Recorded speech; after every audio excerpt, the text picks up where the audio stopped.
Bismillahirrahmanirrahim. Assalamualaikum warahmatullahi wabarakatuh. Bersyukur kita kehadiran Allah yang Maha Esa dengan melafazkan hamdalah, alhamdulillahirabbil alamin. Salawat beserta salam kita tujukan teruntuk baginda Muhammad sallallahu alaihi wasallam. Allahumma shalli ala sayyidina Muhammad wa ala ali sayyidina Muhammad. Pada kesempatan kali ini, izinkan kami membahas pembahasan yang keenam, yakni diagnosis kesulitan berhitung atau diskalkulia, yang mana yang akan dipresentasikan oleh Rizona, Igustina, dan Ike Trisnawati. Pembahasan ini mengacu pada buku Panduan Diagnosis Kesulitan Belajar, Studi Mengatasi Masalah Pembelajaran bagi Anak Didik di Sekolah, yang ditulis oleh Dr. Iwan Agus Supriyono, MPD. Para guru tentunya pernah menjumpai peserta didik yang mengalami kesulitan belajar. Kesulitan belajar ini tidak selalu disebabkan oleh faktor intelijensi yang rendah, dan IQ yang tinggi juga belum tentu menjamin keberhasilan belajar. Terdapat beberapa jenis kesulitan belajar, salah satunya adalah kesulitan berhitung yang akan kita bahas pada pembahasan kali ini. Berhitung merupakan kemampuan yang digunakan dalam kehidupan kita sehari-hari, dan merupakan pekerjaan yang kompleks karena di dalamnya melibatkan membaca, menulis, dan keterampilan bahasa lainnya. Di kalangan masyarakat, biasanya menganggap peserta didik yang tidak pandai dalam pelajaran matematika merupakan peserta didik yang bodoh. Anggapan ini tentunya harus dibantah, karena menurut pakar psikologi, kemampuan seseorang bisa dilatih.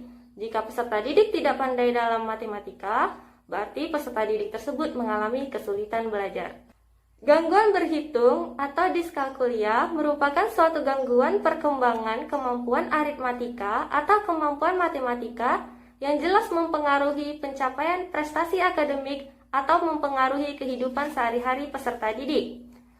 Gangguan berhitung ini meliputi kemampuan berhitung sangat rendah, tidak mempunyai pengertian bilangan, bermasalah dalam bahasa berhitung, tidak bisa mengerjakan simbol-simbol hitungan, dan gangguan berhitung lainnya. Adapun beberapa faktor penyebab kesulitan berhitung yang dialami peserta didik berdasarkan pendapat para ahli diantaranya, yakni yang pertama adalah faktor fisiologis. Guru harus menyadari hal yang paling berperan sewaktu belajar adalah kesiapan otak dan sistem syaraf. Jikalau hal ini tidak diperhatikan, maka tentunya siswa tersebut akan mengalami kesulitan belajar. Nah, faktor selanjutnya adalah faktor sosial. Tidak adanya dukungan dari orang tua dan masyarakat tentunya akan menyebabkan peserta didik mengalami kesulitan belajar sehingga tidak bisa belajar dengan sepenuh hati.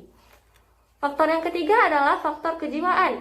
Faktor ini berkaitan dengan kurang mendukungnya perasaan hati atau emosi peserta didik untuk belajar bersungguh-sungguh. Yang selanjutnya adalah faktor intelektual, yakni guru harus memahami bahwa tingkat kecerdasan masing-masing peserta didik berbeda-beda. Apabila hal ini tidak diperhatikan, tentunya peserta didik yang tingkat kecerdasannya rendah akan merasa dirugikan sehingga ia akan mengalami kesulitan belajar. Nah, faktor yang terakhir adalah faktor kependidikan. Berkaitan dengan belum mantapnya lembaga pendidikan secara umum. Contohnya, guru yang meremehkan peserta didik, tidak bisa memotivasi peserta didik, atau sekolah yang terlalu longgar kedisiplinannya, dan beberapa contoh kasus lain itu merupakan penghambat kesuksesan belajar peserta didik. Assalamualaikum warahmatullahi wabarakatuh. Baiklah, di sini saya akan menjelaskan pembahasan yang selanjutnya mengenai cara mengatasi kesulitan berhitung atau diskalkulia. Nah, bagaimana cara-caranya? Yang pertama yaitu penanganan gangguan belajar matematika harus dimulai di awal karir pendidikan anak. Yang kedua, menerapkan strategi yang lebih baik yang dirancang untuk membantu pendidik dalam membimbing dan juga membantu peserta didik dalam meningkatkan non-performing. Yang ketiga, perbanyak contoh konkret untuk memastikan pemahaman yang kuat sebelum melangkah kepada konsep yang abstrak. Yang keempat, berikan kesempatan untuk menggunakan gambar, grafik, kalimat, atau kartu yang dapat membantu dalam pemahaman. Yang selanjutnya, yang kelima, kembangkan sebuah konsep diri bahwa saya bisa sesering mungkin. Yang keenam, gunakan pendekatan yang positif untuk mengenalkan konsep dasar. Yang ketujuh, berikan bantuan dalam mempelajari simbol-simbol matematika dan juga bahasa matematika. Yang terakhir yaitu remediasi menuntut kerjasama erat antara guru kelas reguler dan mereka yang terlibat dalam mendukung perbaikan. Assalamualaikum warahmatullahi wabarakatuh. Nama saya Rizwana. Saya ingin melanjutkan presentasi dari materi kelompok kami. Di materi terakhir dari kelompok kami adalah pendekatan-pendekatan kesulitan berhitung atau diskalkulia. Menurut Muhyiddin Syah, ada dua langkah yang dapat dilakukan oleh guru untuk mengatasi kesulitan belajar matematika pada siswa.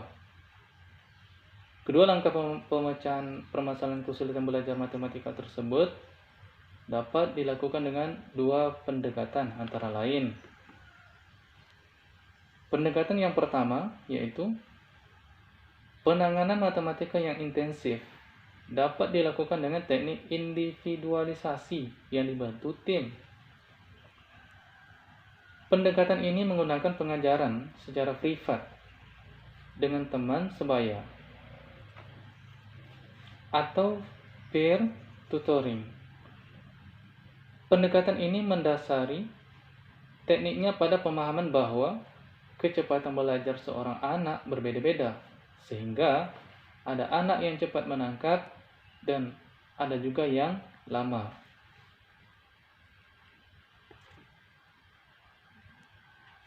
Yang kedua, pendekatan dengan jalan pintas dengan memberikan kalkulator untuk menghitung. Pendekatan ini dilakukan untuk anak yang mengalami gangguan matematika yang disebabkan oleh gangguan fisiologis, yaitu diskalkulia. Hal ini sederhana karena anak dengan problem diskalkulia tidak memiliki masalah dengan kaitan antara angka, akan tetapi lebih kepada menghitung angka-angka tersebut. Demikian presentasi dari materi kelompok kami. Jika ada pertanyaan-pertanyaan, mungkin bisa disertai di kolom komentar. Nanti akan kita bahas secara bersama-sama. Demikian presentasi dari kelompok kami akhiri. Wabillahi taufiq wal hidayah. Assalamualaikum warahmatullahi wabarakatuh.